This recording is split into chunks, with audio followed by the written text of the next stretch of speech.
पंजाब नूं हरेक व्यक्ति तां कहंदा कि असीं कैलीफोर्निया बना देना, कोई कहंदा कि असीं खुशहाल पंजाब बनाउणा। कि असीं उधर वधन वाला कोई कदम चुक रहे हैं जां सिर्फ गल्लां तक सीमित आ? जिहड़ियां पॉलिसियां बनाईयां वो सिर्फ ते सिर्फ अपने निजी मुफादां तक ही सीमित रह गईयां। सर्वाइवल ऑफ द फिटेस्ट, ये डार्विन की लॉ हैगी है कि तुसी कोई भी काम करना वे तुहानू as a you have to compete to do the best, but discontentment ज़्यादा है, they are not happy, dissatisfied, क्योंकि उन्होंने अपनी उतली पीढ़ी तो भी कोई एग्जाम्पलरी कोई चीज़ा नहीं मिल रही हैं, डिसरिस्पैक्ट देख रहे हैं, डिसरिस्पैक्ट हैगी है, then they start becoming confused, और जो कन्फ्यूज हो जाते हैं कहते यार छੱਡ पड़ा इनू पंजाब नूं, मैं जाना वा कैनेडा, मैं जाना आस्ट्रेलिया, मैं जाना उधर। पिंडां दे विच कोई ग्रांट आती है उहदे च गड़बड़ होनी शुरू हो जाती है, कोई डेवलपमेंट दे पैसा आंदा हैगा वे उहदे विच की कहते हेरा फेरी शुरू हो जाती है। इन्हां नूं चुप कराउण वास्ते कोई दारू पिया दिंदा है, कोई अफीम पवा दिंदा हैगा वे, माँ प्यो कहते हैं यार इस पासे गलत पासे क्यों जा रहे हैं, क्यों ना मैं इन्होंने पढ़ा लिखा के 4 आईलेट्स करवा के इंडियन आईलेट्स एग्जाम करा के मैं बाहर भेज दिया। They want to send their children not for money, basically यार आप भैड़ियां आदतों तो दूर तालमेल नाल काम करता मैनूं लगदा कि बहुत वधिया चंगे नतीजे आ सकते हैं, पर लगदा किते ना किते हेरा फेरियां होंदियां ने, इसे करके ਅਸੀਂ ਇਹਨਾਂ ਹਾਲਾਤਾਂ 'ਚ डेमोक्रेटिक ਜਿਹੜਾ बेसिक ਸਾਡਾ कॉन्स्टिट्यूशन है, government of the people by the people for the people, जी जस्ट ए बोगस एमएलए ਦੀ ਸੀਟ ਵਾਸਤੇ ਖੜਾ ਹੋਵੇ ਤੇ ਭਾਵੇਂ ਉਹ ਐਮਪੀ ਵਾਸਤੇ ਖੜਾ ਹੋਵੇ ਔਰ ਭਾਵੇਂ ਉਹ ਟੌਪ ਕੈਬਨਿਟ ਦੇ ਉੱਤੇ ਵੀ ਜਾਣਾ ਹੋਵੇ ਤੇ ਭਾਵੇਂ ਪ੍ਰਧਾਨ ਮੰਤਰੀ ਵੀ बनना ਪਵੇ, everybody is connected to some corporate connected या कैपिटलिस्ट कह लो या पूंजीवाद कह लो, जो भी है वो कनेक्ट उन्होंने पता है इनू खड़ा कर, मैं अपने काम कराने वास्ते इनू कॉन्ट्रैक्टर ऑफिसर पॉलिटिशियन, ये जो तीन का नैक्सस है वे जब तक आ नैक्सस तीनों का नहीं टुटेगा तब तक जी पीपल पावर हैगी है वो रिप्रजेंटेटिव सही आना ही नहीं। उस जज्बे नाल खेती करने, उत्तम खेती, मध्यम व्यापार, चाकरी कुकर निधान, लेकिन इतने उल्टा हो रहा है, सुपर हो रहा है अजकल चाकरी जी अफसरशाह होंगे ने, इन्होंने हथ मैं लगता है कि पॉलिटिशियन नालों ज़्यादा पावर आ जाती है।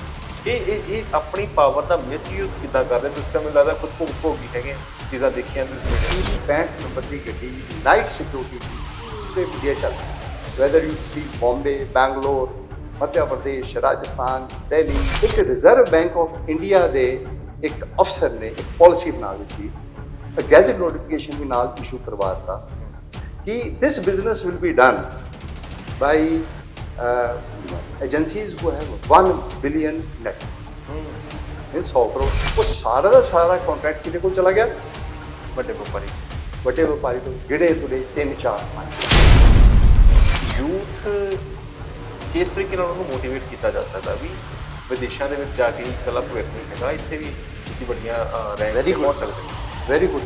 तो जी बेसिक स्टैप ये है कि अज मेरे को की मैं अज की दिहाड़ी कमाई है, don't feel shy, no I have my son, I have a daughter, right. उन्होंने मैं कूट के पाया कि whatever it could be, आप जो भी करेंगे इत्थे करेंगे, इंडिया करेंगे। इस सारे माहौल के विच सर्वाइवल किस तरीके नाल भालदे हो तुसीं, किस तरीके लभदे हो भी आ चीज़ां कर लैणियां चाहीदियां तां जो बचिया जा सके? सोच है वो राम वर्गी रखनी पो, सानू एक सोच गुरु गोबिंद सिंह की रखनी पो, तद ही जाके ये हौली हौली जरा थोड़ा जा सानू जरा तुसीं आप ही आखता कि करप्शन है, रिजेक्शन है, people are not very happy, not set, ये चीज़ों तो उभरन वास्ते यही एक तरीका है।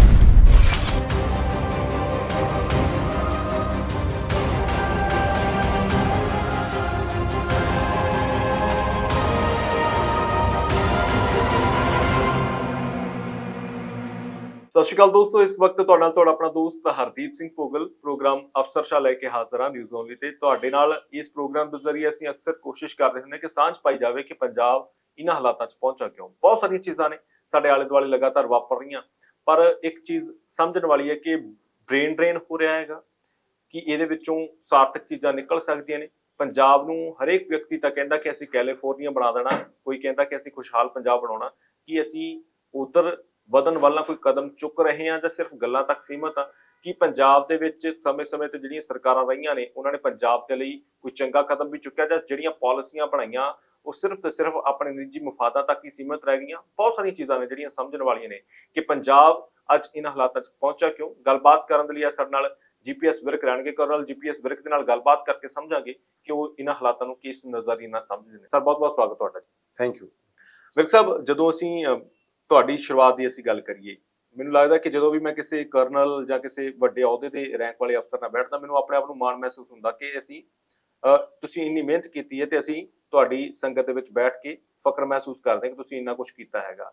ਪਰ ਅੱਜ ਯੂਥ ਜਿਹੜਾ ਹੈਗਾ, ਜਿੱਦਾਂ ਤੁਸੀਂ ਤਿਆਰੀ ਕੀਤੀ ਹੋਣੀ ਹੈ, ਅੱਜ ਕੱਲ ਬਹੁਤ ਸਾਰੇ ਲੋਕ ਤਿਆਰੀ ਕਰਕੇ ਆਈਪੀਐਸ ਜਾਂ ਆਈਏਐਸ ਬਣਨਾ ਚਾਹੁੰਦੇ ਨੇ ਜਾਂ ਹੋਰ ਵੱਡੇ ਰੈਂਕ ਹਾਸਲ ਕਰਦੇ ਨੇ, ਪਰ ਹੁਣ ਇੱਕ ਨਵਾਂ ਰੈਂਕ ਸ਼ੁਰੂ ਹੋ ਗਿਆ, ਆਇਲਟਸ ਦਾ ਰੈਂਕ। ਲੱਗਦਾ ਕਿ ਚਿੰਤਾ ਦੀ ਗੱਲ ਹੈਗੀ। ਮੁਗਲ ਸਾਹਿਬ, ਪਹਿਲਾਂ ਤਾਂ ਬਹੁਤ ਬਹੁਤ ਸ਼ੁਕਰੀਆ। ਤੁਸੀਂ ਸਾਨੂੰ ਕਾਫੀ ਇੱਕ ਇਹੋ ਜਿਹੇ ਟੌਪਿਕ ਦੇ ਉੱਤੇ ਤੁਸੀਂ ਮੇਰੇ ਨਾਲ ਡਿਸਕਸ ਕਰਨਾ ਚਾਹੁੰਦੇ ਹੈਗੇ ਹੋ ਕਿ ਜਿਹਦੇ ਵਿੱਚ ਬਹੁਤ ਗਹਿਰਾਈਆਂ ਹੈਗੀਆਂ ਨੇ। ਬਹੁਤ ਸਾਨੂੰ ਇਹ ਸਮਝਣ ਦੀ ਲੋੜ ਹੈਗੀ ਹੈ ਕਿ ਜਿਹੜੇ ਫੈਕਟਰਸ ਮੈਂ ਦੇਖੇ ਹੋਣਗੇ, ਹੋ ਸਕਦਾ ਹੈ ਅੱਜ ਦੇ ਯੂਥ ਨੇ ਨਾ ਦੇਖ ਰਹੇ ਹੋਣ। ਯੂਥ ਦੀ ਐਕਸਪੈਕਟੇਸ਼ਨ ਜਿਹੜੀਆਂ ਨੇ ਫਿਊਚਰ ਵਾਸਤੇ ਹੋਰ ਹੋ ਸਕਦੀਆਂ ਨੇ। ਸਾਡਾ ਇੱਕ ਜਨਰੇਸ਼ਨਲ ਗੈਪ ਹੋ ਸਕਦਾ ਹੈ ਜੀ। ਲੇਕਿਨ ਬੇਸਿਕ ਜਿਹੜੇ ਫੈਕਟਰਸ ਹੈਗੇ ਨੇ ਉਹ ਭਾਵੇਂ ਕਿੱਦਾਂ ਦਾ ਵੀ, ਭਾਵੇਂ ਸਾਡੀ ਜਨਰੇਸ਼ਨ ਹੈਗੀ ਹੈ ਜਾਂ ਜਿਹੜੀ ਹੁੰਦੀ ਯੰਗ ਜਨਰੇਸ਼ਨ ਹੈ ਜਾਂ ਫਿਊਚਰ ਆਉਣ ਵਾਲੀ ਜਨਰੇਸ਼ਨ ਹੈ, ਉਹਨਾਂ 'ਚ ਇੱਕ ਫੈਕਟਰ ਹਮੇਸ਼ਾ ਉਹਨਾਂ ਦੇ ਦਿਮਾਗ 'ਚ ਰਹੇਗਾ, ਉਹ ਹੈ ਸਰਵਾਈਵਲ ਜੀ। Survival of the ਫਿਟੈਸਟ। ਇਹ ਡਾਰਵਿਨ ਦੀ ਲਾਅ ਹੈਗੀ ਹੈ ਕਿ ਤੁਸੀਂ ਕੋਈ ਵੀ ਕੰਮ ਕਰਨਾ ਵੇ, ਤੁਹਾਨੂੰ you have to compete to do the best ਜੀ, ਟੂ ਗੈਟ ਦ ਬੈਸਟ। ਸਭ ਤੋਂ ਅੱਛਾ ਤੁਸੀਂ ਕਿੱਥੇ ਕਾਮਯਾਬ ਹੋ ਸਕਦੇ ਹੋ। ਹੁਣ ਮੈਂ ਆਪਣੇ ਸਮੇਂ ਦੇ ਵਿੱਚ ਜਾਵਾਂ, ਮੈਨੂੰ ਲੋਕੀ ਪੁੱਛਦੇ ਸੀ ਕਿ ਕੰਨ ਸਾਹਿਬ ਤੁਸੀਂ ਕਿਹੜੇ ਸਕੂਲ ਤੋਂ ਪੜ੍ਹੇ ਹੋ, ਤੇ ਮੈਂ ਕਹਿੰਦਾ ਹੁੰਦਾ ਸੀ ਮੈਂ ਪੀਪੀਐਸ ਦਾ ਪੜ੍ਹਾ। ਹੁਣ ਮੇਰੇ ਵਾਸਤੇ, ਲੋਕਾਂ ਵਾਸਤੇ ਪੀਪੀਐਸ ਨਾਭਾ ਇੱਕ ਬਹੁਤ ਵੱਡੀ ਚੀਜ਼, ਵੱਡਾ ਸਕੂਲ ਹੈਗਾ ਜੀ। ਲੇਕਿਨ ਫਿਰ ਮੈਂ ਹੌਲੀ ਹੌਲੀ ਉਹਨੂੰ ਸਮਝਦਾ ਸੀ ਕਿ ਉਹ ਮੈਨੂੰ ਸਮਝ ਹੈ ਕਿ ਨਹੀਂ, ਤੇ ਮੈਂ ਅਖੀਰ 'ਚ ਕਹਿੰਦਾ ਸੀ ਪੀਪੀਐਸ ਪੱਟੀ ਪੋਸ਼ ਪਬਲਿਕ ਸਕੂਲ। ਅਸੀਂ ਉਸ ਸਮੇਂ ਦੇ ਵਿੱਚ ਅਸੀਂ ਪੜ੍ਹੇ ਹਾਂ ਜਿਹਦੇ ਵਿੱਚ ਸਾਨੂੰ ਸਲੇਟ ਵੀ ਫੜੀ ਹੈਗੀ ਹੈ ਤੇ ਚੌਕ ਦੇ ਨਾਲ ਤੇ ਕਲਮਾਂ ਦੇ ਨਾਲ ਅਸੀਂ ਪੜ੍ਹਾਈਆਂ ਕੀਤੀਆਂ, ਔਰ ਹੌਲੀ ਹੌਲੀ ਪੜ੍ਹਾਈ ਕਰਕੇ ਕੰਪੀਟ ਕਰਕੇ ਔਰ ਗ੍ਰੈਜੂਏਸ਼ਨ ਤੱਕ ਪਹੁੰਚਣ ਦੇ ਬਾਅਦ ਇੱਕ ਸਰਵਾਈਵਲ ਦਾ ਇੱਕ ਡਰ ਪਿਆ ਕਿ ਬਈ ਕਰਨਾ ਕੀ ਜ਼ਿੰਦਗੀ ਦੇ ਵਿੱਚ। ਉਹ ਤੱਕ ਗ੍ਰੈਜੂਏਸ਼ਨ ਤੱਕ 16 17 18 ਸਾਲ ਤੱਕ ਬੇਫਿਕਰ, ਕੋਈ ਚਿੰਤਾ ਨਹੀਂ, ਕਿਉਂਕਿ ਮਾਂ ਪਿਓ ਦਾ ਉੱਤੇ ਆਸਰਾ ਹੁੰਦਾ ਹੈਗਾ ਵੇ, ਕੋਈ ਚਿੰਤਾ ਨਹੀਂ। ਲੇਕਿਨ ਇੱਕ ਸਟੇਜ ਆਉਂਦੀ ਹੈ 17 18 ਸਾਲ ਦੇ ਵਿੱਚ ਜਦੋਂ ਇੱਕ ਯੂਥ ਫੀਲ ਕਰਦਾ ਵੇ ਵਟ ਫॉर ਆਈ ਐਮ ਲਿਵਿੰਗ, ਉਹ ਫਿਰ ਉਹਨੂੰ ਕੰਪੀਟ ਕਰਦਾ ਵੇ। ਜਦੋਂ ਉਦੋਂ ਦੇਖੀਦਾ ਹੈਗਾ, ਫਿਰ ਅਸੀਂ ਦੇਖਦੇ ਹਾਂ ਵੇਰੀਅਸ ਆਪਸ਼ਨਸ, ਜਿਵੇਂ ਤੁਸੀਂ ਆਈਲੈਟਸ ਦੀ ਗੱਲ ਕਰ ਦਿੱਤੀ, ਜਾਂ ਹੁਣ ਅਜੇ ਵੀ ਜਿਹੜਾ ਸਿਸਟਮ ਚੱਲ ਰਿਹਾ ਹੈਗਾ ਵੇ ਆਰਗੇਨਾਈਜੇਸ਼ਨਲ ਕੰਪੀਟੀਸ਼ਨਸ ਨੇ, ਆਈਏਐਸ ਹੈ, ਪੀਸੀਐਸ ਹੈ, ਆਈਪੀਐਸ ਹੈਗਾ ਵੇ, ਜੁਡੀਸ਼ੀਅਲ ਸਰਵਿਸਿਜ਼ ਹੈਗੀਆਂ ਨੇ, then similarly armed forces services ਹੈਗੀਆਂ ਨੇ। ਆਰਮਡ ਫੋਰਸਿਸ ਸਰਵਿਸਿਜ਼ ਦੇ ਵਿੱਚ ਇੱਕ ਅਲੱਗ ਜਿਹੀ ਤੁਹਾਨੂੰ ਤੁਹਾਡੇ 'ਚ ਇੱਕ ਜਜ਼ਬਾ ਹੋਣਾ ਚਾਹੀਦਾ ਹੈ ਕਿ ਤੁਸੀਂ ਸਿਲੈਕਟ ਹੋ ਸਕਦੇ ਹੋ, ਭਾਵੇਂ ਤੁਸੀਂ ਬੱਚੇ ਹੋ ਤੇ ਜਾਂ ਭਾਵੇਂ ਤੁਸੀਂ ਗਰੋ ਕਰਨਾ ਹੈ ਅੱਗੇ। Now keeping that in view, graduation ਸੀ, ਆਈ ਰਿਮੈਂਬਰ 1976 ਦੇ ਵਿੱਚ I was one and the only one who got selected in UPSC examination in Guru Gobind Singh College Chandigarh in 1976. A matter of pride, principal ਸਾਹਿਬ ਨੇ ਮੇਰੇ stage ਦੇ ਉੱਤੇ ਲੈ ਕੇ ਗਏ, ਕਹਿੰਦੇ ਦੇਖੋ ਜੀ ਸਾਡਾ ਕੈਂਡੀਡੇਟ ਜਿਹੜਾ ਹੈਗਾ ਵੇ ਉਸ 1976 ਦੇ ਵਿੱਚ that he is selected ਜੀ। and then ਫਿਰ ਜੋ services selection board ਤੇ ਜਾਓ, ਫਿਰ then you go for training, then you go for long training, then you get commissioned and you feel you are an officer, then battle fighting ਵਾਸਤੇ ਤੁਸੀਂ ਇੱਕ ਅਫਸਰ ਬਣਦੇ ਹੈਗੇ। ਫਿਰ ਤੁਸੀਂ ਜਿੱਥੇ ਵੀ ਜਾਂਦੇ ਹੋ ਐਜ਼ ਐਨ ਆਫਿਸਰ, ਬਹੁਤ ਜ਼ਿੰਮੇਵਾਰੀਆਂ ਹੁੰਦੀਆਂ ਨੇ, ਬਹੁਤ ਮਤਲਬ it is not only just commanding troops. ਤੁਹਾਡੀ ਜਦੋਂ ਕਨਸਟੀਟਿਊਸ਼ਨਲੀ ਦੇਖਿਆ ਜਾਏ, ਜ਼ਿੰਮੇਵਾਰੀਆਂ ਦੇਖਿਆ ਜਾਏ, ਇੱਕ ਦੇਸ਼ ਸੇਵਾ, ਇੱਕ ਆਫਿਸਰ ਦੇ ਨਾਤੇ you are holding a constitution, you are actually constitutional ਇੱਕ ਰਿਸਪੌਂਸਿਬਿਲਿਟੀ, ਕਿਉਂਕਿ we are the saviours of the constitution. ਸਾਨੂੰ ਇਹ ਪਹਿਲੇ ਦਿਨ ਤੋਂ ਸਮਝਾ ਦਿੱਤਾ ਜਾਂਦਾ ਹੈ ਕਿ in armed forces you are the savior of the constitution। ਇਹਦਾ ਮਤਲਬ ਨੇਸ਼ਨ ਦੇ ਜਿਹੜਾ ਰੂਪ ਰੇਖਾ ਪੂਰੀ ਹੈਗੀ ਹੈ, ਉਹਦੇ ਉੱਤੇ ਸਾਨੂੰ ਇੱਕ ਅਫਸਰ ਦੇ ਨਾਤੇ ਸਾਡੇ ਉੱਤੇ ਇੱਕ ਜ਼ਿੰਮੇਵਾਰੀ ਪੈ ਗਈ। ਇਹ ਨਹੀਂ ਕਿ just employment, in armed forces is not an employment, neither we feel that way। so I feel officer, ਤੁਸੀਂ ਕਲਾਸ ਜਿਹੜੀ ਆਖੀ ਕਿ ਅਫਸਰਸ਼ਾਹੀ ਬਹੁਤ ਵੱਡੀ ਮਾਣ ਦੀ ਗੱਲ ਹੈ, ਬਹੁਤ ਵੱਡੀ ਗੱਲ ਹੈ। ਕਿਉਂਕਿ ਬਹੁਤ ਮਿਹਨਤਾਂ ਦੇ ਨਾਲ ਬੰਦਾ ਹੌਲੀ ਹੌਲੀ ਹਰ ਚੀਜ਼ ਨੂੰ ਜ਼ਿੰਮੇਵਾਰੀਆਂ ਨੂੰ ਦੇਖਦੇ ਹੋਏ ਇਸ ਅਹੁਦੇ ਤੇ ਪਹੁੰਚਦਾ ਹੈਗਾ ਜੀ। And he has to be exemplary, he has to be, ਲੋਕੀ ਉਹਨੂੰ ਦੇਖ ਕੇ ਸਮਝਣ ਕਿ ਹਾਂ ਬਈ ਮੈਂ ਵੀ ਏਦਾਂ ਦਾ ਅਫਸਰ ਬਣਨਾ ਵਾ। ਲੇਕਿਨ things have over and above ਹੁਣ ਸਮੇਂ ਦੇ ਨਾਲ ਚੇਂਜ ਹੋ ਗਿਆ ਹੈ। ਮੈਨੂੰ 21 ਸਾਲ ਹੋ ਗਏ ਨੇ ਰਿਟਾਇਰ ਹੋ ਕੇ ਆਏ ਨੂੰ ਇਸ ਮਾਹੌਲ ਦੇ ਵਿੱਚ, ਖਾਸ ਕਰਕੇ ਪੰਜਾਬ ਵਿੱਚ, ਇੱਥੇ ਮੋਹਾਲੀ 'ਚ ਰਹਿੰਦੇ ਹੋਏ। ਔਰ ਤੁਸੀਂ ਆਈਲੈਟਸ ਦੀ ਗੱਲ ਕੀਤੀ ਤੇ ਮੈਂ ਇੱਕ ਸਕਾਲਰਸ ਯਾਰਡ, ਇੱਕ ਫਸਟ ਇੰਸਟੀਟਿਊਸ਼ਨ ਖੋਲੀ। ਇਹ ਪੂਰੇ ਮੋਹਾਲੀ ਵਿੱਚ ਪਹਿਲੀ ਇੰਸਟੀਟਿਊਸ਼ਨ ਹੈਗੀ ਸੀ, ਕੋਨੇ ਤੇ ਹੁੰਦੀ ਸੀ, by name scholars yard. There was no institution here because I उस टाइम मैं महसूस किया कि लोगों ਨੂੰ ਇੱਕ ਕਮਿਊਨੀਕੇਸ਼ਨ ਸਕਿੱਲਸ, HRD ਡਿਵੈਲਪਮੈਂਟ, ਅੱਗੇ ਕਿੱਦਾਂ ਕੰਪੀਟ ਕਰਨਾ ਵੇ, ਅੱਗੇ ਤੁਸੀਂ ਭਾਵੇਂ ਉਹ IAS ਹੈ, PCS ਹੈ, ਭਾਵੇਂ ਮੈਡੀਕਲ ਹੈਗਾ ਵੇ, in any line you want to go, ਤੁਹਾਨੂੰ ਕੰਪੀਟ ਕਰਨਾ ਪਏਗਾ। Darwin's theory, survival of the fittest, ਉਸ ਚੀਜ਼ ਨੂੰ ਦੇਖਦੇ ਹੋਏ ਅਸੀਂ ਇੱਕ ਇੰਸਟੀਟਿਊਸ਼ਨ ਲੋਕਾਂ ਦੇ ਭਲੇ ਵਾਸਤੇ, ਲੋਕਾਂ ਨੂੰ ਹੈਲਪ ਕਰਨ ਵਾਸਤੇ, of course I used to get fees also, I used to get extra money also because I pension ਵੀ ਕੁਝ ਨਹੀਂ ਹੁੰਦੀਆਂ ਸੀ, 3-4 ਹਜ਼ਾਰ 6,000 ਮੇਰੀ ਪੈਨਸ਼ਨ ਸੀ ਸਰ ਮਹੀਨੇ ਦੀ, when I retired in 99 ਜੀ। ਸੋ ਉਸ ਸਮੇਂ ਦੇ ਨਾਲ ਨਾਲ ਅਸੀਂ ਉੱਠੇ ਹੈਗੇ ਆ। ਔਰ ਇਹ ਬਹੁਤ ਇੰਪੋਰਟੈਂਟ ਹੈਗਾ ਵੇ ਕਿ ਭਾਵੇਂ ਕਿਸੇ ਵੀ ਲਾਈਨ ਤੇ ਬੱਚਾ ਜਾਵੇ, ਭਾਵੇਂ ਪੰਜਾਬ 'ਚ ਹੋਵੇ, ਭਾਵੇਂ ਇੰਡੀਆ ਵਾਸਤੇ ਹੋਵੇ, ਭਾਵੇਂ ਫੋਰਨ ਵਾਸਤੇ ਹੋਵੇ, he should be well educated, understand ਕਰਨ ਦੇ ਵਿੱਚ ਮਾਦਾ ਹੋਣਾ ਚਾਹੀਦਾ ਵੇ। ਔਰ ਜਿੱਥੇ ਵੀ ਜਾਵੇ ਜੀ, as a citizen of that particular place, he has to be best. Sir ਤੁਸੀਂ ਜ਼ਿਕਰ ਕਰ ਰਹੇ ਸੀ ਕਿ ਜਦੋਂ ਐਡੀ ਹਾਈ ਰੈਂਕ ਤੇ ਬੰਦਾ ਪਹੁੰਚਦਾ ਹੈਗਾ ਤਾਂ ਉਹਦੇ ਵਿੱਚ ਫਿਰ ਸਿਰਫ ਨੌਕਰੀ ਵਾਲੀ ਗੱਲ ਹੀ ਹੁੰਦੀ, ਇਹ ਹੁੰਦਾ ਕਿ ਅਸੀਂ ਕਨਸਟੀਟਿਊਸ਼ਨ ਨੂੰ ਸੇਵ ਕਰਨਾ ਹੈਗਾ, ਕਿਉਂਕਿ ਜੋ ਸੰਵਿਧਾਨ ਬਣਿਆ ਹੈਗਾ ਉਸ ਮੁਤਾਬਕ ਵੀ ਚੱਲਣਾ ਤੇ ਅਸੀਂ ਉਹਦੀ ਰੱਖਿਆ ਵੀ ਕਰਨੀ। ਪਰ ਜਿਹੜੇ ਹਾਲਾਤ ਹੁਣ ਨੇ, ਤੁਹਾਨੂੰ ਨਜ਼ਰ ਆਉਂਦਾ ਕਿ ਇਸ ਵੇਲੇ ਤਾਂ ਸਭ ਤੋਂ ਵੱਡਾ ਹਮਲਾ ਹੀ ਸ਼ਾਇਦ ਸੰਵਿਧਾਨ ਤੇ ਹੋ ਰਿਹਾ, ਸੰਵਿਧਾਨ ਨੂੰ ਤਾਰ-ਤਾਰ ਕਰਨ ਦੀਆਂ ਕੋਸ਼ਿਸ਼ਾਂ ਹੋ ਰਹੀਆਂ ਨੇ ਸਿਆਸਤਦਾਨਾਂ ਦੇ ਵੱਲੋਂ। ਮੈਂ ਇਹ ਨਹੀਂ ਆਖਾਂਗਾ ਕਿ ਸੰਵਿਧਾਨ ਦੇ ਉੱਤੇ ਹਮਲਾ ਹੋ ਰਿਹਾ ਵੇ, ਮੈਂ ਇਹ ਕਹਿਣਾ ਕਿ ਸੰਵਿਧਾਨ ਦੀ ਸਮਝ ਜਿਹੜੀ ਹੈ ਹੌਲੀ ਹੌਲੀ ਵੱਧ ਰਹੀ ਹੈਗੀ ਹੈ।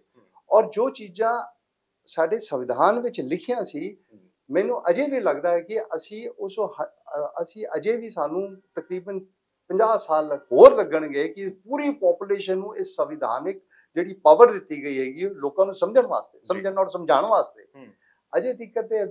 ਮਤਲਬ wherever possible, ਜਿਹਨੂੰ ਕਹਿੰਦੇ ਨੇ ਕਿ ਸੰਵਿਧਾਨਿਕ ਜਾਂ ਲਾਅ ਨੂੰ ਲੱਤ ਮਾਰਨਾ ਬੜਾ ਸੌਖਾ ਹੈਗਾ ਜੀ, ਬਟ ਆਪਣੇ ਸਰਵਾਈਵਲ ਵਾਸਤੇ ਭਾਵੇਂ by hook or by crook people are just fighting it out, surviving, ਭਾਵੇਂ ਉਹ ਪੋਲੀਟੀਕਲ ਹੈਗੀ, ਮਤਲਬ ਐਥਿਕਸ ਨਹੀਂ ਹੈਗੀਆਂ ਜੀ। ਅਸੀਂ ਪੰਜਾਬ ਦੀ ਗੱਲ ਕਰੀਏ, ਪੰਜਾਬ ਨੂੰ ਤੁਸੀਂ ਲੰਮੇ ਸਮੇਂ ਤੋਂ ਦੇਖ ਰਹੇ ਹੋ, ਲੰਮਾ ਸਮਾਂ ਹੋ ਗਿਆ ਤੁਸੀਂ ਪੰਜਾਬ ਦੇ ਵਿੱਚ ਰਹਿ ਰਹੇ ਹੋ। ਪੰਜਾਬ ਦੇ ਵਿੱਚ ਕੀ ਇਦਾਂ ਦੇ ਹਾਲਾਤ ਤੁਹਾਨੂੰ ਨਜ਼ਰ ਆਉਂਦੇ ਨੇ ਪਿਛਲੇ ਸਮਿਆਂ ਦੇ ਵਿੱਚ, ਕਿ ਕਿਹੜੇ ਇਦਾਂ ਦੇ ਫੈਸਲੇ ਅਫਸਰਸ਼ਾਹੀ ਨੇ ਖਾਸ ਕਰਕੇ ਰਹੇ ਜਾਂ ਸਿਆਸਤਦਾਨਾਂ ਨੇ ਇਦਾਂ ਦੇ ਫੈਸਲੇ ਲਏ ਕਿ ਅਸੀਂ ਇਹਨਾਂ ਹਾਲਾਤਾਂ 'ਚ ਇਸ ਵੇਲੇ ਪਹੁੰਚੇ ਹੋਏ ਹਾਂ ਕਿ ਇੱਥੇ ਕਿਤੇ ਨਾ ਕਿਤੇ, ਜਿਵੇਂ ਤੁਸੀਂ ਦੱਸ ਰਹੇ ਹੋ ਕਿ ਇੱਕ ਭਵਿੱਖ ਦੇ ਬਾਰੇ ਬੰਦਾ ਚਿੰਤਤ ਹੋ ਕੇ ਸੋਚਦਾ ਹੁੰਦਾ ਕਿ ਅੱਗੇ ਅਸੀਂ ਕੀ ਕਰਨਾ, ਤੇ ਹੁਣ ਵਿਦੇਸ਼ ਨੂੰ ਜਾਣ ਦਾ ਇੱਕ ਰੁਝਾਨ ਵੱਡੇ ਪੱਧਰ ਤੇ ਹੈਗਾ, ਤਾਂ ਕਿਹੜੇ ਇਦਾਂ ਦੇ ਫੈਸਲੇ ਤੁਹਾਨੂੰ ਨਜ਼ਰ ਆਉਂਦੇ ਜਿਹੜੇ ਤੁਹਾਨੂੰ ਲੱਗਦਾ ਕਿ ਇਹ ਫੈਸਲੇ ਨਾ ਹੁੰਦੇ ਤਾਂ ਸ਼ਾਇਦ ਪੰਜਾਬ ਹੋਰ ਖੁਸ਼ਹਾਲ ਸੂਬਾ ਬਣ ਸਕਦਾ ਸੀ? ਦਿਸ ਇਜ਼ ਐਗਜ਼ੈਕਟਲੀ, ਤੁਸੀਂ ਪੰਜਾਬ ਦੀ ਸਿਰਫ ਗੱਲ ਕੀਤੀ, ਇੱਕ ਇਟਸ ਹਿਸਟੋਰੀਕਲੀ ਤੁਸੀਂ ਦੇਖੋ, ਪੰਜਾਬ ਨੂੰ ਅਸੀਂ ਡਿਫਾਈਨ ਕਰਦੇ ਸੀ ਕਿ 5 ਨਦੀਆਂ ਦਾ ਪੰਜਾਬ ਹੈ, 5 ਦਰਿਆਵਾਂ ਦਾ, ਔਰ ਇੱਕ ਪੰਜਾਬ ਵੀ ਹੈ ਜਿਹਦੇ 5 ਟੁੱਟੇ ਹੋਏ ਨੇ ਨਾ, ਇਹ ਕਨਸਟੀਟਿਊਸ਼ਨਲੀ ਹੋਏ ਨੇ ਨਾ, ਇਹ ਸਟਰਗਲ ਹੈਗੀ ਆਪਸ ਦੇ ਵਿੱਚ ਹੀ ਲੋਕਾਂ ਨੇ। ਹੁਣ ਅੱਜ ਦੀ ਕਰੇ ਤੁਸੀਂ ਪੰਜਾਬ ਐਡਾ ਵੱਡਾ ਮਹਾਨ ਪੰਜਾਬ ਪੂਰੇ ਦੇਸ਼, ਪੂਰੀ ਦੁਨੀਆ ਨੂੰ ਸਿਖਾਉਂਦਾ ਹੁੰਦਾ ਸੀ ਬਿਫੋਰ 1947, ਰਾਈਟ?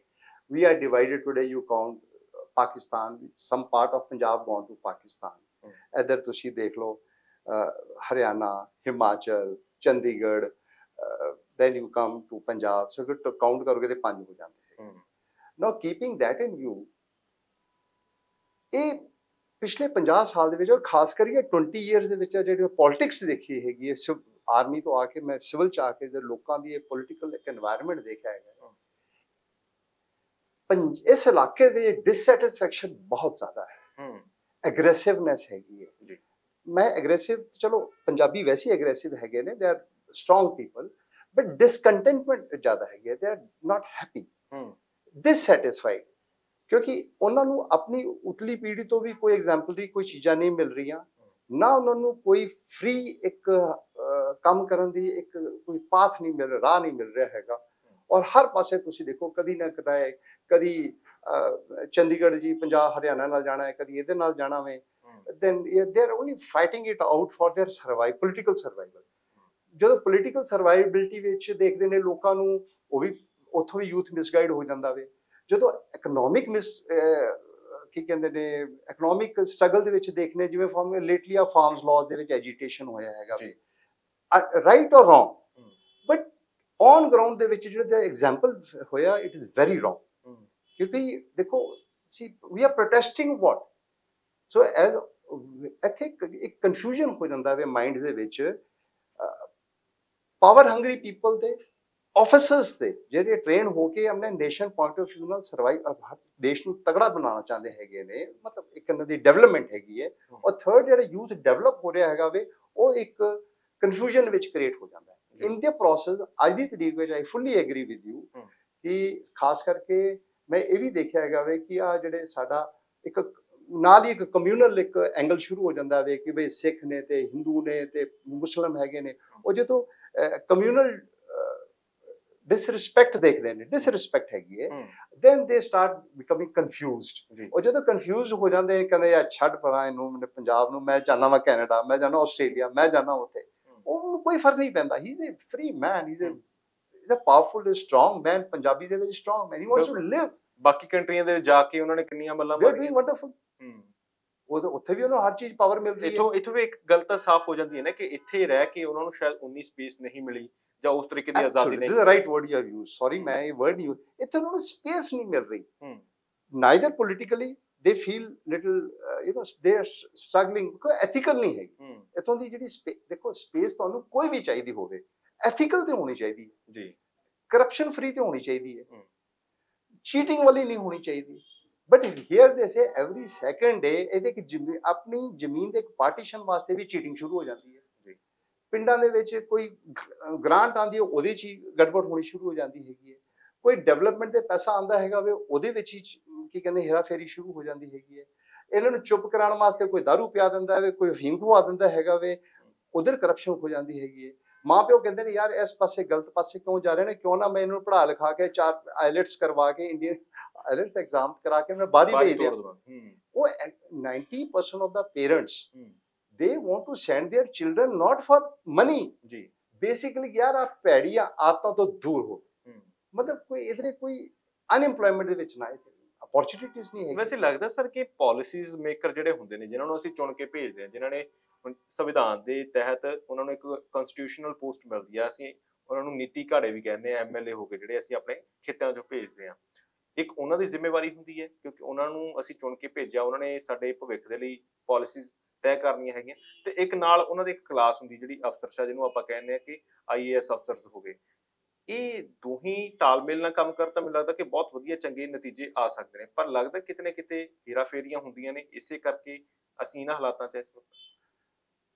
ਇਹ ਤੇ ਹੁਣ ਤੇ ਬੜਾ ਐਵੀਡੈਂਟ ਹੋ ਗਿਆ ਜੀ। ਆ ਜਿਹੜਾ ਅਸੀਂ ਸੋਚਦੇ ਹਾਂ ਨਾ ਕਿ ਡੈਮੋਕ੍ਰੈਟਿਕ ਜਿਹੜਾ ਬੇਸਿਕ ਸਾਡਾ ਕਨਸਟੀਟਿਊਸ਼ਨ ਹੈ, government of the people, by the people, for the people, ਜੀ ਜਸਟ ਏ ਬੋਗਸ। ਐਕਚੁਅਲ ਦੇ ਵਿੱਚ ਜਿਹੜਾ ਤੁਹਾਡਾ ਰਿਪਰੈਜ਼ੈਂਟੇਟਿਵ ਬਣ ਰਿਹਾ ਨਾ, he is already a agent of a contractor।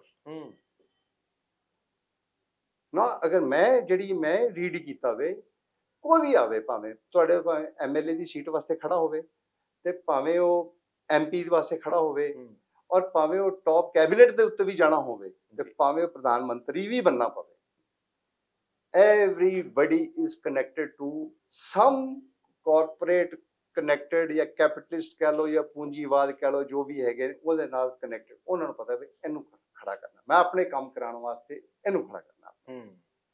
ਨਾਓ ਜਿਹਨਾਂ ਨੇ ਵੋਟ ਦੇਣੇ, ਉਹਨਾਂ ਨੂੰ ਇਹ ਨੈਕਸਸ ਦਾ ਨਹੀਂ ਪਤਾ ਜੀ, ਕੰਟਰੈਕਟਰ, ਆਫਿਸਰ, ਪੋਲੀਟੀਸ਼ੀਅਨ, ਇਹ ਜਿਹੜਾ ਤਿੰਨ ਦਾ ਨੈਕਸਸ ਹੈਗਾ ਵੇ, ਦਿਸ ਇਜ਼ ਹਾਰਮਿੰਗ ਐਕਚੁਅਲੀ। ਜਦ ਤੱਕ ਆਹ ਨੈਕਸਸ ਤਿੰਨਾਂ ਦਾ ਨਹੀਂ ਟੁੱਟੇਗਾ, ਤਦ ਤੱਕ ਜਿਹੜੀ ਪੀਪਲ ਪਾਵਰ ਹੈਗੀ ਹੈ, ਉਹ ਰਿਪਰੈਜ਼ੈਂਟੇਟਿਵ ਸਹੀ ਆਣਾ ਹੀ ਨਹੀਂ ਉੱਤੇ। You are choosing the worst person by nexus, you are not choosing the best person. ਕਿਉਂਕਿ ਕਿਸਾਨ ਅੰਦੋਲਨ ਮੈਨੂੰ ਲੱਗਦਾ ਕਿ ਇਹਦੀ ਇੱਕ ਬੈਸਟ ਐਗਜ਼ਾਮਪਲ ਸੀ, ਜਿਸ ਤਰੀਕੇ ਨਾਲ ਨੈਕਸਸ ਨੂੰ ਤੋੜਨ ਦੀ ਕੋਸ਼ਿਸ਼ ਕੀਤੀ ਗਈ ਲੋਕਾਂ ਦੇ ਵੱਲੋਂ ਇਕੱਠੇ ਹੋ ਕੇ। ਆਈ ਡੋਂਟ ਨੋ ਕਿ ਅਦਰ ਕਿ ਫਾਰਮਰਸ ਐਜੀਟੇਸ਼ਨ ਦਾ ਮਕਸਦ ਇਹ ਕੀ ਹੈਗਾ ਸੀ। ਫਾਰਮਰ ਮੈਨੂੰ ਜਿਹੜਾ ਜਾਪਿਆ ਜਦ ਮੈਂ ਗਿਆ ਵਾਂ ਉਹਨਾਂ ਦੀ ਗੱਲਾਂ ਸੁਣੀਆਂ ਨੇ, ਮੈਂ ਬੇਸਿਕਲੀ ਉਹ ਦੇਖਿਆ ਕਿ ਉਹ ਜਿਹੜਾ ਇੱਕ ਐਕਟ ਬਣਿਆ ਹੈਗਾ ਸੀ ਜਿਹਦੇ ਵਿੱਚ ਉਹ ਕੰਟਰੈਕਟਰ ਦੇ ਕੋਲ ਚਲੀ ਜਾਣੀ ਸੀ ਸਿਸਟਮ ਆਫ ਫਾਰਮਿੰਗ, ਐਂਡ ਜਿਹੜਾ ਪੀਜ਼ੈਂਟ ਹੈਗਾ ਸੀ, ਫਾਰਮਰ ਹੈਗਾ ਸੀ, ਉਹਨੇ ਮਿਹਨਤ ਕਰਨੀ ਹੈਗੀ ਸੀ, ਲੇਕਿਨ ਉਹਦੀ ਜਿਹੜੀ ਸਰਦਾਰੀ ਸੀ ਉਹ ਜ਼ਰੂਰ ਖਤਮ ਹੋ ਰਹੀ ਸੀ।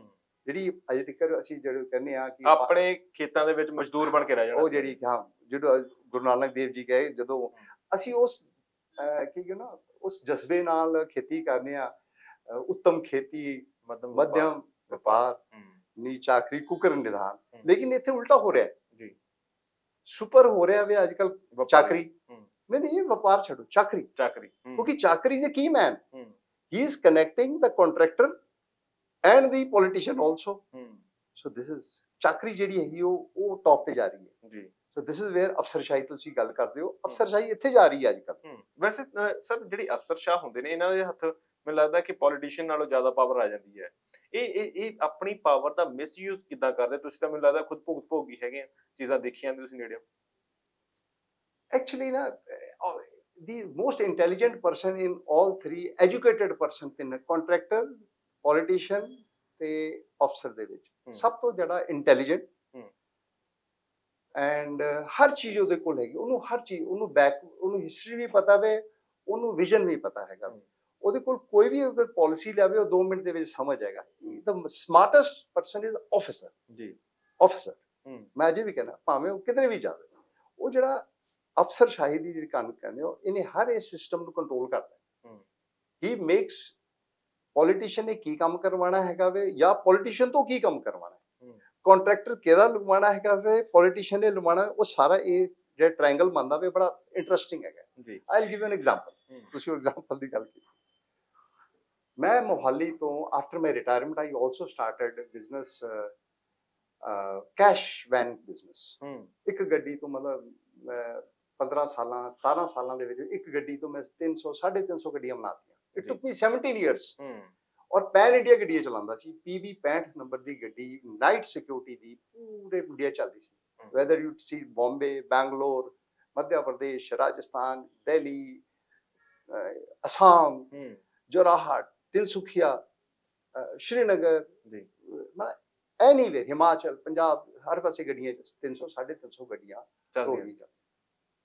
ਬਟ ਸਡਨਲੀ 6 ਅਪ੍ਰੈਲ 2018 ਇੱਕ ਰਿਜ਼ਰਵ ਬੈਂਕ ਆਫ ਇੰਡੀਆ ਦੇ ਇੱਕ ਅਫਸਰ ਨੇ ਇੱਕ ਪਾਲਿਸੀ ਬਣਾ ਦਿੱਤੀ, ਗੈਜ਼ਟ ਨੋਟੀਫਿਕੇਸ਼ਨ ਵੀ ਨਾਲ ਇਸ਼ੂ ਕਰਵਾ ਦਿੱਤਾ ਕਿ this business will be done by agencies who have 1 billion net worth, means 100 crore.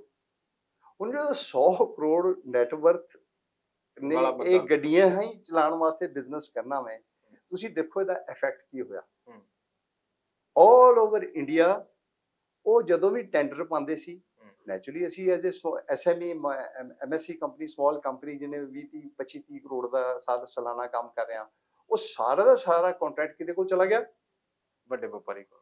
ਵੱਡੇ ਵਪਾਰੀ ਕੋਲ ਗਿਣੇ ਤੁਰੇ 3 4 5 ਬੰਦੇ, 8-10 ਹਜ਼ਾਰ ਪੈਨ ਇੰਡੀਆ ਜਿਹੜੀਆਂ ਗੱਡੀਆਂ ਚੱਲਣ ਵਾਲੀਆਂ ਸਾਰੀਆਂ ਉਹਦੇ ਕੋਲ ਚਲੀਆਂ ਗਈਆਂ। ਜਿਹੜਾ ਅਸੀਂ 50-60 ਹਜ਼ਾਰ ਰੁਪਏ ਨੂੰ ਗੱਡੀ ਚਲਾਉਂਦੇ ਸੀ, 70 ਹਜ਼ਾਰ ਨੂੰ ਬੈਂਕ ਦੇ ਉੱਤੇ ਟੈਂਡਰ ਪਾ ਕੇ ਗੱਡੀ ਲੈਂਦੇ ਸੀ, ਉਹ 1.5 ਲੱਖ ਦੀ ਉੱਥੇ ਗੱਡੀ ਲੈਣ ਲੱਗ ਪਿਆ। ਉਹ ਕਹਿੰਦਾ ਹੈਗਾ ਵੀ ਹੁਣ ਤੁਹਾਡੀਆਂ ਗੱਡੀਆਂ ਤਾਂ ਸਾਡੇ ਕੋਲ ਨੇ, ਕਹਿੰਦਾ ਤੁਸੀਂ ਸਾਡਾ ਸਬ ਕੰਟਰੈਕਟਰ ਦਾ ਵੀ ਕੰਮ ਕਰੋ, ਕਿਉਂਕਿ ਪਾਲਿਸੀ ਵਿੱਚ ਸਬ ਕੰਟਰੈਕਟਰ ਵੀ ਪਾਤਾ। ਸਾਡੇ ਵਾਸਤੇ ਸਬ ਕੰਟਰੈਕਟਰ ਨਹੀਂ ਸੀ ਲੇਕਿਨ ਉਹਦੇ ਵਾਸਤੇ ਬਣ ਗਿਆ। ਮਤਲਬ ਇੱਕ ਬੰਦਾ, ਜਿਵੇਂ ਮੋਰਬੀ ਕਾਂਡ ਦੇ ਵਿੱਚ, ਜਿਵੇਂ ਮੋਰਬੀ ਕਾਂਡ ਜਿਹੜੇ ਰਾਜਸਥਾਨ ਦੇ ਵਿੱਚ ਬ੍ਰਿਜ ਟੁੱਟਿਆ ਹੈਗਾ, ਹਾਂਜੀ, ਉਹ ਅਫਸਰ ਹੀ ਹੈਗਾ ਨਾ ਜਿਹਨੇ ਕਿਸੇ ਨੂੰ ਅਜੰਤਾ ਘੜੀ ਵਾਲੇ ਨੂੰ ਟੈਂਡਰ ਦੇ ਦਿੱਤਾ, ਔਰ ਥੱਲੇ ਇੱਕ ਜਿੱਥੇ 3 ਕਰੋੜ ਦਾ ਉਹਨੂੰ ਟੈਂਡਰ ਦੇ ਦਿੱਤਾ ਤੇ ਥੱਲੇ ਬੰਦੇ ਨੇ ਮੇਰੇ ਖਿਆਲ ਮੇ 7 ਲੱਖ ਰੁਪਏ ਵੀ ਨਹੀਂ ਲਾਇਆ ਤੇ ਬੰਦੇ ਮਰ ਗਏ, ਮਟੀਰੀਅਲ ਖਰਾਬ ਨਿਕਲੇ। So this is what I am trying to say in excess. A political power ਵਾਲਾ ਬੰਦਾ ਥਰੂ ਐਨ ਆਫਿਸਰ, ਕਿਉਂਕਿ ਟੈਂਡਰ ਜਾ ਹੀ ਨਹੀਂ ਸਕਦਾ ਜਦ ਤੱਕ ਟੈਕਨੀਕਲੀ ਕਰੈਕਟ ਹੋਵੇ ਜੀ, ਉਹ ਟੈਂਡਰ ਹੀ ਇਦਾਂ ਦੀ ਕ੍ਰੀਏਟ ਕਰੇਗਾ, ਅੰਗਰੇਜ਼ੀ ਨਾਲ ਇਹੋ ਜਿਹਾ ਟੈਂਡਰ ਕ੍ਰੀਏਟ ਕਰੇਗਾ। So contractor, officer and politician, they are ruining the system and people are becoming more and more agitated। ਇਸ ਚੀਜ਼ ਨੂੰ ਦੂਰ ਰੱਖਣ ਵਾਸਤੇ ਕੋਈ ਵੀ ਕੰਟਰੈਕਟ ਹੋਵੇ, ਮਤਲਬ ਭਾਵੇਂ ਗੱਡੀਆਂ ਦਾ ਕੰਟਰੈਕਟ ਹੋਵੇ, ਭਾਵੇਂ 에ਅਰਪੋਰਟਾਂ ਦਾ ਕੰਟਰੈਕਟ ਹੋਵੇ, ਭਾਵੇਂ ਰੇਲਵੇਜ਼ ਦਾ ਕੰਟਰੈਕਟ ਹੋਵੇ, ਕੰਟਰੈਕਟਰ ਕੰਟਰੈਕਟਰਸ਼ਿਪ। ਜਦਕਿ ਸਾਡੇ ਅਗਰ ਤੁਸੀਂ 1970 ਦੇ ਵਿੱਚ ਇੱਕ ਕਾਨੂੰਨ ਨਿਕਲਿਆ ਸੀ, abolition of contracts। The law ਬਣਿਆ ਸੀ ਸਾਡੇ ਕਨਸਟੀਟਿਊਸ਼ਨ ਦੇ ਵਿੱਚ ਕਿ ਕੰਟਰੈਕਚੁਅਲ ਸਿਸਟਮ ਨੂੰ ਖਤਮ ਕੀਤਾ ਜਾਵੇ। ਜੀ ਹੁਣ ਇਹ ਵਧੀ ਜਾ ਰਿਹਾ, ਇਹ ਜੜ੍ਹਾਂ 'ਚ ਹੀ ਵੜ ਗਿਆ। ਇਹ ਹੁਣ ਇੰਨਾ ਵੱਧ ਗਿਆ ਹੈਗਾ ਵੇ ਕਿ ਇਹ ਨੈਕਸਸ ਕਲੀਅਰਲੀ ਦਿਖਾਈ ਦੇ ਰਿਹਾ ਹੈਗਾ ਵੇ। ਇਹਦੇ ਕੋਈ ਰੈਵੋਲੂਸ਼ਨਰੀ ਕੋਈ ਸਟੈਪ ਲਵੇਗਾ ਤੇ ਤਦ ਉਹ ਐਬੋਲੀਸ਼ਨ ਐਕਟ ਜਿਹੜਾ ਕੰਟਰੈਕਟ ਐਬੋਲੀਸ਼ਨ ਐਕਟ ਜਿਹੜਾ ਹੈਗਾ ਵੇ ਉਹ ਲਾਗੂ ਹੋਏਗਾ। ਸਰ ਜਿੱਦਾਂ ਤੁਹਾਡੀ ਅਸੀਂ ਗੱਲ ਕਰੀਏ, ਤੁਸੀਂ ਦੱਸ ਰਹੇ ਸੀ ਕਿ ਇੱਕ ਆਮ ਸਕੂਲ ਤੋਂ ਉਹਨੂੰ ਦੱਸਣ ਲੱਗੇ ਵੀ ਕਿਤੇ ਨਾ ਕਿਤੇ ਬੰਦਾ ਕਹਿੰਦਾ ਸੀਗਾ ਵੀ ਅਸੀਂ ਕਿਹੜੇ ਸਕੂਲ ਤੋਂ ਆਏ ਹਾਂ, ਬਾਅਦ ਵਿੱਚ ਹੌਲੀ ਹੌਲੀ ਮਿਹਨਤ ਕੀਤੀ ਤਾਂ ਇੱਕ ਮੁਕਾਮ ਹਾਸਲ ਕੀਤਾ, ਇੱਕ ਰੈਂਕ ਤੱਕ ਪਹੁੰਚੇ। ਯੂਥ ਕਿਸ ਤਰੀਕੇ ਨਾਲ ਉਹਨੂੰ ਮੋਟੀਵੇਟ ਕੀਤਾ ਜਾ ਸਕਦਾ ਵੀ ਵਿਦੇਸ਼ਾਂ ਦੇ ਵਿੱਚ ਜਾ ਕੇ ਹੀ ਇਕੱਲਾ ਭਵਿੱਖ ਨਹੀਂ ਹੈਗਾ, ਇੱਥੇ ਵੀ ਤੁਸੀਂ ਵੱਡੀਆਂ ਰੈਂਕ ਤੇ ਪਹੁੰਚ ਸਕਦੇ ਹੋ? Very good point. ਇਹ ਫੰਡਾਮੈਂਟਲੀ ਨਾ ਜ਼ਿਆਦਾ ਕੋਈ ਵਿਜ਼ਨ ਨਾ ਲਵੋ। ਸਭ ਤੋਂ ਵੱਡੀ ਪ੍ਰੋਬਲਮ ਕੀ ਆਉਂਦੀ ਹੈਗੀ ਹੈ, ਪਲਾਨ ਫॉर ਅ ਡੇ। ਸਾਡੇ ਹੈਗਾ ਵੀ ਕਿ ਅਸੀਂ ਅਜੇ ਕੁਝ ਹੁੰਦੇ ਨਹੀਂ ਲੇਕਿਨ ਖੁਆਬ ਵੱਡੇ ਲੈਂਦੇ ਆ। ਠੀਕ ਹੈ, ਖੁਆਬ ਲੈਣਾ ਸਾਡਾ ਹੱਕ ਹੈ ਜੀ, ਲੇਕਿਨ ਉਸ ਖੁਆਬ ਤੇ ਪਹੁੰਚਣ ਵਾਸਤੇ ਸਟੈਪਸ ਨੇ, ਜਿਵੇਂ ਤੇ ਪੌੜੀਆਂ ਦੇ ਸਟੈਪ ਬਾਈ ਸਟੈਪ ਜਾਣਾ ਪੈਂਦਾ। ਸੋ ਜਿਹੜੀ ਬੇਸਿਕ ਸਟੈਪ ਇਹ ਹੈਗਾ ਕਿ ਅੱਜ ਮੇਰੇ ਕੋਲ ਕੀ ਮੈਂ ਅੱਜ ਦੀ ਦਿਹਾੜੀ ਕਮਾਈ ਹੈ। ਡੋਂਟ ਫੀਲ ਸ਼ਾਈ ਕਿ ਅਗਰ ਮੈਂ ਅੱਜ ਦੀ ਦਿਹਾੜੀ ਮੇਰੀ 500 ਰੁਪਏ ਦੀ ਹੈਗੀ ਹੈ ਤੇ ਮੈਂ ਕਿਸੇ ਵੀ ਤਰੀਕੇ ਨਾਲ 500 ਰੁਪਏ ਕਮਾਇਆ। And let me tell you, same thing you are doing in foreign countries. You are running on ਉਹਨਾਂ ਹਾਸਾ ਆਉਂਦਾ ਹੈਗਾ। ਮੈਂ ਬੜੀ ਕੰਟਰੀਜ਼ ਵਿੱਚ ਵਿਜ਼ਿਟ ਵੀ ਕੀਤਾ ਵੇ, ਤੇ ਕੋਈ ਪਾਰਕ ਹੀ ਬਣਿਆ ਹੋਇਆ ਹੈ, ਕੋਈ ਟੈਕਸੀ ਉੱਥੇ ਵੀ ਚਲਾ ਰਿਹਾ ਵੇ, ਕੋਈ ਕੀ ਕਹਿੰਦੇ ਨੇ ਆਪਣਾ ਸੇਮ ਮਿਨੀਮਮ ਵੇਜਸ ਵਾਲੇ ਕੰਮ ਇੱਥੇ ਦੇ ਸਾਰੇ ਲੋਕੀ ਆਮ ਬੰਦਾ ਕਰ ਰਿਹਾ ਹੈਗਾ। Same thing they are doing there. Only ਫਰਕ ਇਹ ਹੈਗਾ ਕਿ ਮਿਨੀਮਮ ਵੇਜਸ ਉੱਥੇ ਥੋੜ੍ਹੀਆਂ ਜ਼ਿਆਦਾ ਲੱਗਦੀਆਂ ਨੇ, ਬਟ ਅਗਰ ਸਰਵਾਈਵਲ ਪੁਆਇੰਟ ਆਫ ਵਿਊ ਨਾਲ ਸਾਡਾ 1 ਰੁਪਈਆ ਸਾਡੇ ਵਾਸਤੇ ਬਹੁਤ ਹੈ ਇੱਥੇ ਜੀ।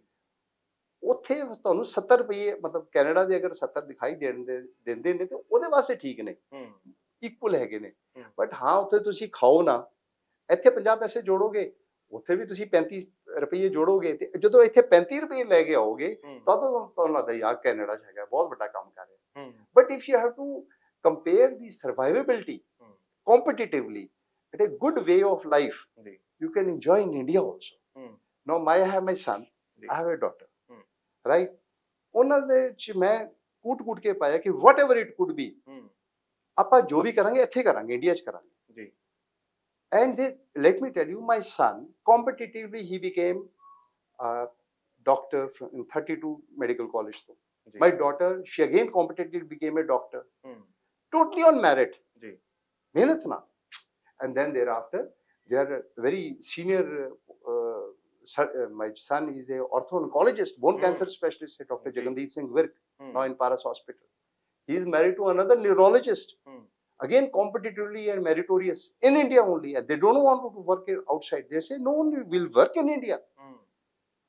Why not? And ਇਲਾਕੇ ਦੇ ਵਿੱਚ ਉਹਨਾਂ ਦੇ ਮਤਲਬ ਮੈਨੂੰ ਪਤਾ ਹੈ ਕਿ ਉਹਨਾਂ ਦੀ ਹੈਸੀਅਤ ਦੇ ਇੱਦਾਂ ਦੇ ਡਾਕਟਰ ਵੀ ਨਹੀਂ ਹੈਗੇ ਜੀ। ਇੱਥੋਂ ਤੱਕ ਕਿ ਉਹਨਾਂ ਨੂੰ ਗਵਰਨਮੈਂਟ ਜੌਬਸ ਮਿਲੀਆਂ, ਉਹਨਾਂ ਨੇ ਆਖਿਆ ਸਰ ਮੇਰੇ ਕੋਲ ਵੇਅਰ ਵਿਦਰ ਨਹੀਂ ਹੈਗਾ, ਗਵਰਨਮੈਂਟ ਦੇ ਵਿੱਚ ਸਿਸਟਮਸ ਨਹੀਂ ਹੈਗੇ ਉਹਨਾਂ ਨੂੰ ਸਪੋਰਟ ਕਰਨ ਵਾਸਤੇ। So it is not that ਕਿ ਗਵਰਨਮੈਂਟ ਨੌਕਰੀਆਂ ਨਹੀਂ ਉਹਨਾਂ ਨੂੰ ਮਿਲ ਰਹੀਆਂ। ਮੈਰੀਟੋਰੀਅਸ ਬੱਚੇ ਨੂੰ ਹਰ ਜਗ੍ਹਾ ਕੁਛ ਨਾ ਕੁਛ ਮਿਲੇਗਾ, whether it as a teacher, whether as a even I will say security guard ਇੱਕ ਲਾਈਦਾ ਜੀ। ਲੈਟ ਮੀ ਟੈਲ ਯੂ, ਜਦੋਂ ਇੱਕ ਪੋਸਟ ਸਿਕਿਉਰਿਟੀ ਗਾਰਡ ਦੀ ਲੱਗਦੀ, ਮੇਰੇ ਵਾਸਤੇ ਵੀ ਉਹਨਾਂ ਵਾਸਤੇ ਸਿਕਿਉਰਿਟੀ ਗਾਰਡ ਨੂੰ ਲਗਾਉਣ ਵਾਸਤੇ ਕੰਪੀਟੀਸ਼ਨ ਹੋ ਜਾਂਦਾ ਹੈ ਜੀ। ਸਾਡੀ ਆਰਮੀ ਦੇ ਵਿੱਚ ਇੱਕ ਨਾਇਕ ਬਣਨ ਵਾਸਤੇ ਕੰਪੀਟੀਸ਼ਨ ਹੈਗਾ, ਇੱਕ ਸੂਬੇਦਾਰ ਬਣਨ ਵਾਸਤੇ ਕੰਪੀਟੀਸ਼ਨ ਹੈਗਾ, ਇੱਕ ਮੇਰੀ ਰੈਂਕ ਤੇ ਪਹੁੰਚਣ ਵਾਸਤੇ ਵੀ 20 ਸਾਲ ਦਾ ਕੰਪੀਟੀਸ਼ਨ ਹੈਗਾ। Second lieutenant, captain, major, lieutenant colonel, similarly then other person then he becomes brigadier, major general, lieutenant general. It's a competition, not that ਕਿ ਜਿਹੜਾ ਛੋਟਾ ਹੈਗਾ ਸੀ ਉਹਦੇ ਕੋਲ ਇੱਕ ਸੈਕੰਡ ਲੈਫਟੀਨੈਂਟ ਭਰਤੀ ਹੋਇਆ ਸੀ, ਉਹਦੇ ਕੋਲ ਮੈਰਿਟ ਨਹੀਂ ਹੈਗੀ ਸੀ। but I'll give an example of short service commission of armed forces. ਇਸ ਸਿਸਟਮ ਨੇ ਇੱਕ ਅਫਸਰਸ਼ਾਹੀ ਨੇ ਕਿ ਇਹਨਾਂ ਨੂੰ ਪੈਸਾ ਨਾ ਦੇਣਾ ਪਵੇ, ਉਹਨਾਂ ਨੇ ਸ਼ਾਰਟ ਸਰਵਿਸ ਕਮਿਸ਼ਨ ਸ਼ੁਰੂ ਕਰਤੀ। ਸ਼ਾਰਟ ਸਰਵਿਸ ਕਮਿਸ਼ਨ ਸ਼ੁਰੂ ਕਰਕੇ ਲੋਕੀ यूपीएससी भी सिलेक्ट हो रहे हैं, ਆਰਮ ਫੋਰਸਸ ਦੇ ਵਿੱਚ ਸਿਲੈਕਟ ਹੋ ਰਹੇ ਹੈਗੇ ਨੇ, ਬਟ ਸੈਕੰਡ ਲੈਫਟਨ ਵੀ ਬਣ ਰਹੇ ਨੇ, ਕੈਪਟਨ ਵੀ ਬਣ ਰਹੇ ਨੇ, ਮੇਜਰਸ ਬਣ ਰਹੇ ਨੇ, ਲੜਕੀਆਂ ਵੀ ਜਾ ਰਹੀਆਂ ਨੇ ਅੱਜ ਦੀ ਤਰੀਕ ਦੇ ਵਿੱਚ, ਰਾਈਟ। ਲੇਕਿਨ ਉਹ ਕਿਉਂਕਿ ਉਹ ਪਿਰਾਮਿਡ, ਸਟੀਪ ਪਿਰਾਮਿਡ ਹੈਗਾ ਕੰਪੀਟੀਸ਼ਨ ਦਾ, ਉਸ ਵਾਸਤੇ ਉਹ ਕੀ ਕਹਿੰਦੇ ਨੇ, ਉਹਨਾਂ ਨੂੰ ਬਾਹਰ ਕੱਢ ਦਿੰਦੇ ਨੇ। ਜਦੋਂ ਬਾਹਰ ਕੱਢ ਦਿੰਦੇ ਨੇ, you will be surprised sir ਕਿ ਅਫਸਰਸ਼ਾਹੀ ਨਹੀਂ ਕੀਤਾ ਹੋਇਆ ਹੈ।